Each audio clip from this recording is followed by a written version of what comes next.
On Friday, President Ruto made some remarks in regards to meeting some of the demands by the Gen Z's protests that have been going on or that have been staged across many parts of this Republic of Kenya. And I did follow closely on his speech, and I've been trying to dissect and look through some of the proposals that he said his government is going to take into action to meet some of these demands. So, in this podcast, basically, what I want us to do is to have a surgical analysis of what he said and the legalities of the things that he said and the practicability of the statements that he made. Welcome to the bold analysis. My name is Frank. Now, before we even go further, I want us to have a snippet of a statement that Ruto made in Statehouse on Friday, and then consequently we'll also have another snippet of a statement that was made by Geoffrey Otsotsi, who is a member of the National Assembly, in regards to the remarks that the president did make. Issues of taxation, debt, budget, corruption, the cost of living, unemployment, and opportunities for all Kenyans, especially our young people. If you go back on my Twitter account, I made a commitment to the country in 2019-2020 that the conversation in Kenya is going to change. It is not going to be about personalities. It is not going to be about positions. It is not going to be about tribes. It is going to be about issues. Today, that situation is true, that we are having a conversation about issues in our country. We must all be proud of ourselves that we have managed to elevate the debate in our country to the level of issues that affect all of us. I am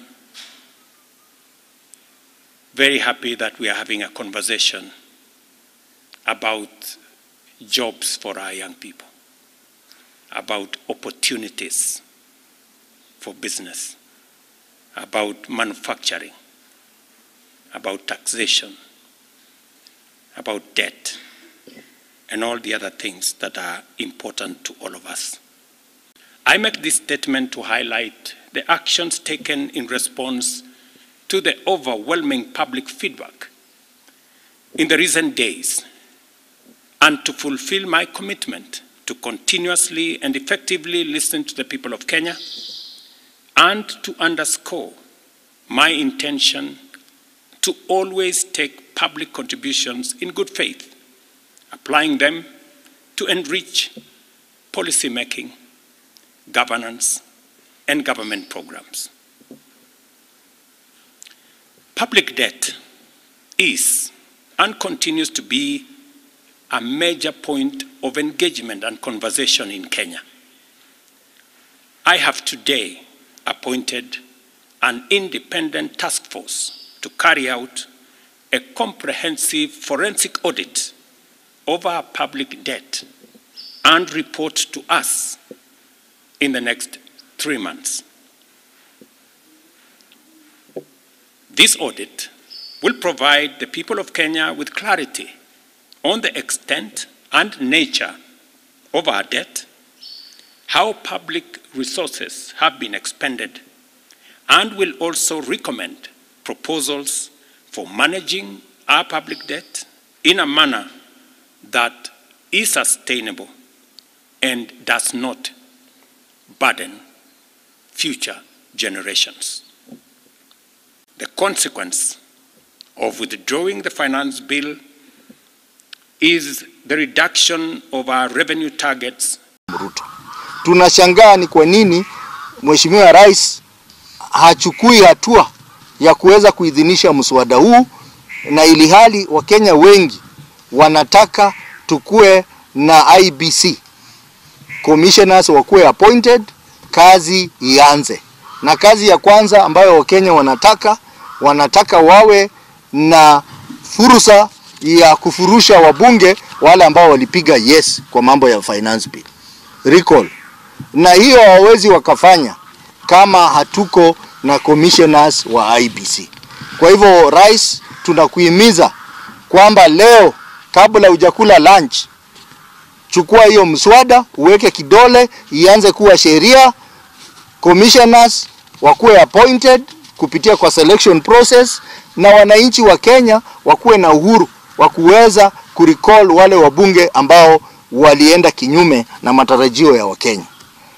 Mpango wa kuweza kuondoa state corporations 47. Rais ametuambia kwamba yeye anaenda kufutilia mbali state corporation 47. Hiyo ni kinyume na sheria, kwa sababu hizi state corporation zilianzishwa na sheria ya bunge.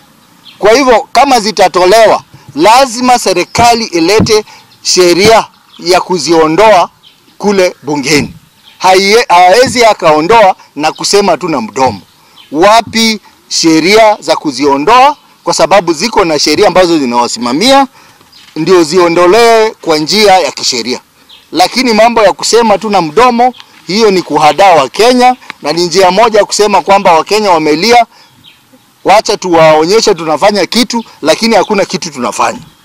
Ya mwisho ni mambo ya mabadiliko ndani ya serikali na kutoa zile ofisi ambazo haziko kwa katiba, kama ofisi ya mama wa kitaifa, mama wa pili wa kitaifa, na yule mke wa prime cabinet secretary. Hii tunasema tunaunga mkono, lakini haiwezi tena kusemwa tu na mdomo. Rais atoe gazette notice ya kusema kwamba amescrap hizi ofisi. Kuongea tu na mdomo haitasaidia, na hiyo tunajua itakuwa ni ukora, kwa sababu hizi ofisi zitaendelea tu, lakini wanatafuta njia nyingine ya kuzipatia pesa kwa serikali. Tunasema kama rais una ukweli, lete gazette notice ya kuscrap hizi ofisi ambazo umesema. Na pia tumesema tunataka mabadiliko kwa serikali. Mawaziri wengi hawajui kazi yao, na hizo maofisi za mawaziri tunataka zipunguzwe. Ofisi za state corporation, state departments zipunguzwe. Ofisi ya principal secretaries zipunguze. Kama Mheshimiwa Ruto anasema ukweli, na tutajua kama anasema ukweli, itajulikana. Lakini mambo ya kuongea na mdomo tu, lakini mambo haifanyiki vile Wakenya wanataka, hiyo tumekataa, na tumekataa kabisa. After having watched those two clips that I've shared with you, now the president kind of somehow found himself in a state that he didn't expect when the Law Society of Kenya President Faith Odhiambo opted to turn down her appointment to the Presidential Task Force audit on the public debt in Kenya. And the question that has been lingering on our minds is that how comes a presidential office and a whole presidential statement, not just made in writing, but made in speech, would consider appointing somebody to an office without prior consultation as to whether the appointees or the appointed people are free or are willing to take up the role?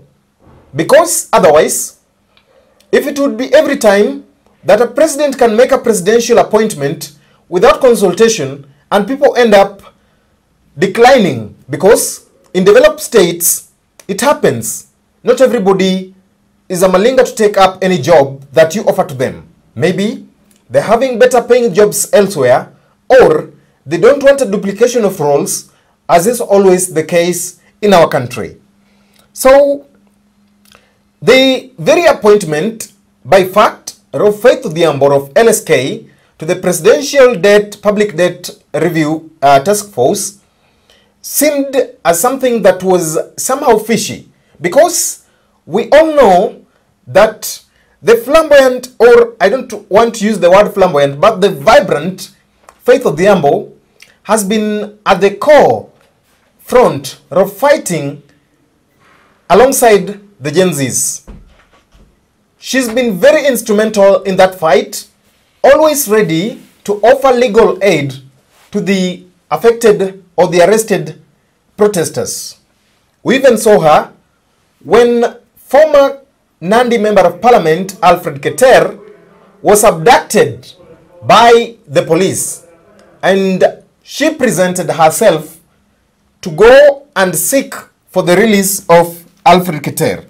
So that very appointment of Faith Odhiambo was an attempt and a move to silence the Law Society of Kenya and Faith Odhiambo, because we always say mtu akiwa na nyama mdomoni hawezi akabweka. So that was the first intention of the president with that appointment. And then another reason as to why also Faith Odhiambo declined this, and I supported. I even said it just immediately when I had the names of members of this task force being read or being said, or when he was making that statement rather of the intention to create this task force. I said, then I was asking myself, the immediate question that came to my mind that I even shared with some of my colleagues here was, why should we make such a task force when in reality, and the Constitution, by extension of Kenya 2010, gives or sets up the office of the Auditor General, who is acting as the principal chief accountant to the government. Because the same very law, and even in a case that was presented before the High Court, I think sometimes in 2023, where the name of Trans Nzoia Governor George Natembeya plus other people before that court were having the High Court rule on a case on as to whether the county governments have a mandate to seek for auditors outside the office of the Auditor General to audit the accounts of these devolved units. But the judge ruled and said that the office of the Auditor General is the legally mandated office to do that, and doing otherwise would mean contravention of the Constitution of Kenya 2010. Therefore, any state agency, department or ministry, or even any devolved unit or any level of government can always request the office of the Auditor General to carry out a public audit, be it private or public audit, so long as it involves government levels, and therefore the office of the Auditor General is funded by the taxpayers' money. At the very time that the president was forming this task force, you should be aware, or we are aware, that there is a public debt management office domiciled at the National Treasury, headed by a Director General who directly reports to the Cabinet Secretary in charge of Treasury and National Planning. So, if at all there exists such an office, and even Treasury by extension, I know and I'm aware that they can always provide data on the state of our public debt, the necessary steps that we are taking in order to pay our debts, and in instances where we failed in our obligation. And they can always advise the government or the Cabinet Secretary in charge of Treasury on means and ways in which to reduce or deal with issues related to public debt. So, another question that I asked myself still on this issue of Faith. Faith is already the president of LSK. Why would you need to reward her another role within the government when indeed she already has work? So, what this translated to, it was by extension the need to control the judiciary even more, because it is a trend and it is something that is in the public that there exists no independence between these arms of government. So, already having had parliament, already having had some sections of the judiciary, having the president of LSK being a member of this task force, then would mean that the expenditure or the extravaganza of usurping these offices would be still on the loose. So it was a means to extend that executive capture on some aspects of the judiciary. This reminds me of the task force that was set by the very same President Ruto, that was being led by the former Chief Justice of Kenya, David Maraga, in order to look into the welfare of the members of the National Police and their working conditions. Remember, this report was concluded on and was submitted to the President, and up to until now, it has not been acted on. So therefore, some of these proposals that the President made seem to be a buy-time tactic, especially when he said that that task force on public debt would report to the nation after 3 months. Then 3 months from now, that is basically 90 days, and maybe by then they are expecting that the Gen Zs shall have come down. So it's a buy-time technique and strategy that seems to be something of the norm in this government. Then maybe after those 3 months, nobody would also act on this report. You remember, there is the Independent Electoral Boundaries Bill that was passed by Parliament that should be assented by the President and has not been acted upon up to until now. And this is a time that we are less than 5 years to the next general election. And previous commissions that have always looked into Kenya's electoral systems have always advised the government and the country in general that a functional electoral commission should be in office 5 years, at least 5 years prior to an election. So, if these issues at IBC have not been acted on up to until now, commissioners are not also in office up to until now, when even the due date for the elimination of constituency boundaries had passed, sometimes around March 2024, then we are not walking at good roads as a country. Also, just to remind you, the National Dialogue Committee report, that was a report of both sides of the parliament, that is the majority and the minority, the opposition and the government, is still also gathering dust in some maybe cabinets within the State House. I don't know whether it's in Nairobi or Mombasa or even Kisumu or Nakuru. That one has not been acted upon and we are still waiting for. So it seems this is a deliberate attempt and move by the government to always buy time on things such that time could pass without people noticing. Another statement that the President made was on the suspension of hiring cabinet chief administrative secretaries within the government. And not the word that the President used was on suspension. He said, I hereby suspend. By suspending, then somebody would otherwise translate it that later he would come back to it because he's just suspended it. He's just done the suspension and not barred it totally and give these people state appointments.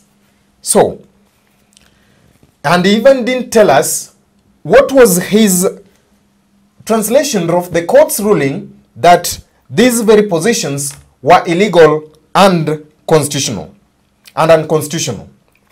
Another statement that he said was on the barring of state officers from participating in fund drives, harambes, and he directed the office of the Attorney General to draft a law and present before Parliament. Then we are asking ourselves, how long will this law be drafted and come into action?